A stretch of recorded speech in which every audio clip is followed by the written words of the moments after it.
Finally আজ থেকে ডিউরকের বাচ্চাগুলো সেল চালু হয়ে গেল। সকাল সকাল কাস্টমার চলে এসেছে, আমি ঘুম থেকে না উঠতেই তো আর কি কাস্টমারকে দেখাতে শুরু করলাম কোনটা কোনটা পিগলিট নেবে। তো ডিউরকের আজকে দুটো বাচ্চা সেল হয়ে যাবে, একটা মেল বাচ্চা আর একটা হবে ফিমেল বাচ্চা। তো ওই জন্য দুটো বাচ্চা ধরে এখন বস্তার মধ্যে ঢুকিয়ে দিলাম। আর যেন চটের বস্তার মধ্যে পিগলিট ট্রান্সফার খুব ভালো হয়। আর মাত্র আমার কাছে 4টা বাচ্চাই রয়ে গেছে, তো এখন এদের আগে পেট পুজো করে দিলাম, তারপর বাকি যে পিগলিটগুলো আছে ওদেরও পেট পুজো করে দিলাম।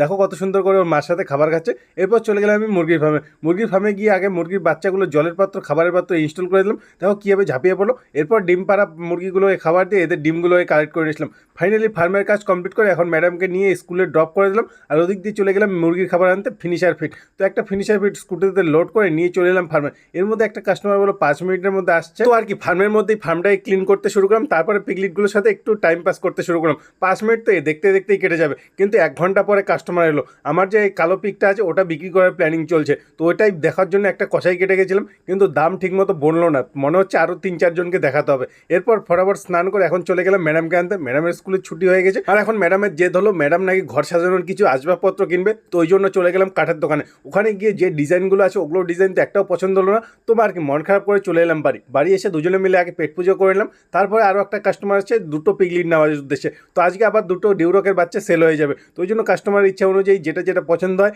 তো ওগুলোকে ধরে চটের বস্তার মধ্যে ঢুকিয়ে দিলাম। তো আজকে টোটাল 4টা বাচ্চা সেল হয়ে গেল, এখন মাত্র দুটো ডিউরকই রয়ে গেছে, আর এগুলো হয়তো 2-1 দিনের মধ্যে সেল হয়ে যাবে। আর তোমরা যদি আমার কাছ থেকে পিগলিট কিনতে চাও এই নাম্বারে আমার সাথে কন্ট্যাক্ট করতে পারো। তো আজকের মতো এইটুকুই, দেখা হচ্ছে কাল।